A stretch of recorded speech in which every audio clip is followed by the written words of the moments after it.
একটা নিরীহ মানুষের উপর আমার আর হাত দিয়ে একটা ফায়ার হয় নাই। আমার মতো হাজারো পুলিশ আছে যারা স্বেচ্ছায় পদত্যাগ করতে চাইছে, পদত্যাগ করতে দেওয়া হয় নাই। বলে যাচ্ছে আজকে এটা।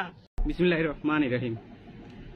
আজকে আমাদের দেশের এই পর্যায়ে শেষে গিয়ে আমাদের বাংলাদেশ পুলিশ, এই বাংলাদেশ পুলিশের জন্য আমরা কি না করছি, এই খালি র্যাঙ্কের মানুষগুলা, এগুলার কথা বলতেছি। এগুলা সারা জীবন নির্যাতিত হয়েছে, অফিসারের হাতে নির্যাতিত হয়েছে, নিজের ডিপার্টমেন্টের হাতে নির্যাতিত হয়েছে, এখন সারা বাংলাদেশের হাতে নির্যাতিত হচ্ছে। কালকে যে পরিমাণ পুলিশ মারা গেছে, আজকে তারপরও আমাদের ইন্ডাস্ট্রিয়াল পুলিশ 3 আমাদেরকে বেরোতে দিচ্ছে না, বাসায় দিয়ে যাইতে দিচ্ছে না। এখন আমি সবার সামনে আমি বক্তব্য দিয়ে আসছি, আমি নিজে রিজাইন দিয়ে আমি নিজে এখান থেকে যাব, যেভাবে হোক আমি আমার বাসায় যাব। আমি বেঁচে থাকলে আমার মা বাবা ভালো থাকবে। আমার মা একজন হার্টের রোগী, সারাটা দিন টেনশনে আমাকে পাগল করে দিচ্ছে, কলের পর কল। একটা আমি কি মানুষটা, আমি স্টুডেন্ট ভাই, এবার ইন্টার এইচএসসি পরীক্ষার্থী, আমি ক্যান্ডিডেট। এবার আমার মায়ের কি আমার প্রতি কোনো টান নাই, একটা আমাকে বড় করতে মানুষের লাগে না, কিন্তু আমার এই ইউনিফর্মটা, বিশেষ করেন ভাই, এই ইউনিফর্মটা পবিত্র। ভিতরে মানুষ যারা আছে ওইগুলো হয়তো অপবিত্র হতে পারে, বাট এই ইউনিফর্মটা সর্বদা পবিত্র। ইউনিফর্ম কখনো মানুষের সাথে বেইমানি করে না, ইউনিফর্ম কখনো খারাপ হতে পারে না ভাই। সারা জীবন মনে রাখবেন, আমি এখন বলে রাখছি, আমি এই চাকরি থেকে অব্যাহতি নিচ্ছি। আমি এই চাকরি থেকে, আমার মার 3 দিন আগে আমাকে বলছিল অব্যাহতি নেওয়ার জন্য। আল্লাহ ভরসা, আমি জানি রিজিকের ব্যবস্থা আল্লাহ একজন করবে। আর এমন না যে এই চাকরির জন্য আমার ফ্যামিলির পেট চলতেছে, আমি জানি পেট চলার কোনো না কোনো একটা ব্যবস্থা হবে। আমি নিজে আজকে স্বেচ্ছায় বক্তব্য দিয়ে যাচ্ছি, আমি স্বেচ্ছায় আমি এই চাকরি ছেড়ে দিয়ে চলে যাচ্ছি। এই চাকরি কখনো যেন আমার, আর আমি চাই না এই ইউনিফর্মের জন্য আমার আর 1000টা ভাইয়ের কোনো প্রাণ ঝরুক। আমি চাই সকল ভাই ভালো থাকুক, সুস্থ থাকুক, সব জায়গায় ভালো থাকুক। কিন্তু আমি আপনাদেরকে বলে যেতে চাই, যারা আজকে আমাদেরকে এই সংকটপূর্ণ স্থানে রেখে গেছে, তারা কখনো দেশের জন্য কাজ করে নাই, তারা সর্বদা নিজের স্বার্থের জন্য কাজ করে গেছে, সর্বদা নিজের অস্তিত্ব রক্ষার জন্য কাজ করে গেছে। এখন শেষ পর্যায়ে যে সময় দেখছে যে এই বাহিনীটা বিপর্যস্ত, আমাদের একটা অফিসার, আমাদের এই একমাত্র আমাদের ইউনিটের অফিসার ছাড়া আর একটা অফিসার কোনো জায়গায় নাই। আমাদের এই ডিপার্টমেন্টে হাজার হাজার ছেলে আছে, হাজার হাজার পুলিশ কনস্টেবল আছে, যারা কিনা এই ছাত্রদের পক্ষে কাজ করে গেছে। আমাদেরকে ফায়ার করার উদ্দেশ্য, যদি ফায়ার করার নির্দেশ আসছিল, আমাদের অনেক হাজার ভাই আছে ফায়ার করে না, বুলেট গুলো সবগুলো নিজের কাছে রেখে দিছে।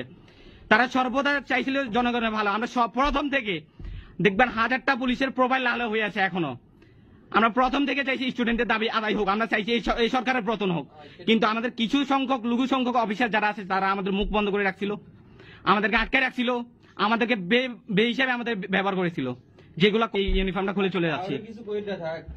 আমি শুধু আমি না, আমার সাথে অনেক ভাই, অনেক কনস্টেবল ভাই আজকে রিজাইন দিতে যাচ্ছে। শুধু আমি না, প্রায় 100-এরও অধিক হবে আজকে রিজাইন দিব। আমরা একসাথে দিব ইনশাল্লাহ। এই বাংলাদেশ, নতুন বাংলাদেশে আমরা নতুন পুলিশ দেখবো, নতুন পুলিশ নতুন বাংলাদেশ গড়বে ইনশাল্লাহ। আমাদের এই দেশ শুধরানো দরকার, এই দেশের স্বাধীনতা রক্ষার প্রয়োজন হইলে কান্না করে রিজাইন করতেছে। ইউনিফর্মে নাই, এইটুকু অনেক কষ্ট করে আনতে হয়েছে। ওর বাবা মার একমাত্র সন্তান, ওর বাবা মার কি কষ্ট হয় না? কালকে যেরকম কুত্তার মতো মানুষ পারছে, পুলিশ পারছে, এটা কটের বিচার হয়েছে। আমি চাই ছেড়ে দিব, শুধুমাত্র আমি না, আমার সাথে এরকম হাজার কনস্টেবল ভাই আজকে চাকরি ছেড়ে দিবে, স্বেচ্ছায় পদত্যাগ করে দেবে। আল্লাহ হাফেজ। সরকার যেটা বলার আছে ছিল, এই ইউনিফর্মটা সর্বদা মনে রাখবেন, এই ইউনিফর্ম পবিত্র। আমার মতো হাজারো ছেলে আছে যেগুলো এই ইউনিফর্মের ভিতরে পবিত্র ছিল। ফায়ারের হাতে আদেশ আসার পরও আমরা ফায়ার করি নাই। আমার এই হাত অপবিত্র হয় নাই, এই হাত এখনো পবিত্র।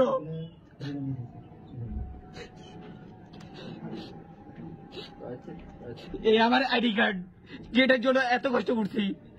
সব ইউনিফর্ম ছিল, বাড়িতে এসে দাগ লাগাই গেছে একটা শ্রেণী এই ইউনিফর্মটাকে কালো করে দিয়ে গেছে। এই ইউনিফর্মের উপর 10টা চাপাই দিয়ে গেছে একটা শ্রেণীর লোক, যারা আমাদেরকে নিয়ন্ত্রণ করছিল, খুব বাজেভাবে ব্যবহার করছিল, আমাদের মুখে তালা মাইরা রাখছিল। আমি আমার প্রোফাইলে দিয়ে রাখছিলাম মুখে তালা, যে সময় আমি চাকরি করতেছি ওই সময়।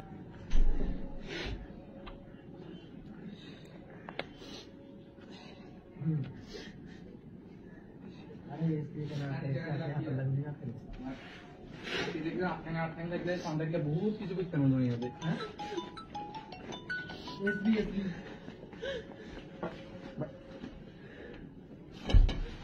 क्या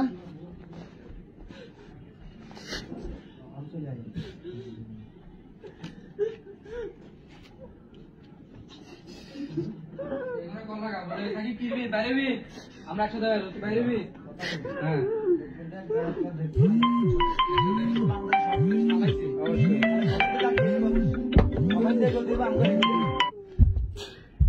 যে এগো দেবে আমাকে এগোতে হবে লিখিত নাই লিখিত নাই সবাই যে এগোতে আমাকে এগোতে হবে আমি বিশ্বাস করেন এই ইউনিফর্ম অনেক পবিত্র, এটাকে অপবিত্র করা হয়েছে। আমার হাতে কোনো রক্তের দাগ লাগে না আজ পর্যন্ত। আমি আমার একজন আদর্শ বাবার সন্তান, আমি কোনোদিন ফায়ার করি না একটা মানুষের উপরে, একটা নিরীহ মানুষের উপরে আমার হাত দিয়ে একটা ফায়ার হয় নাই। আমার মতো হাজারো পুলিশ আছে যারা স্বেচ্ছায় পদত্যাগ করতে চাইছে, পদত্যাগ করতে দেওয়া হয় নাই।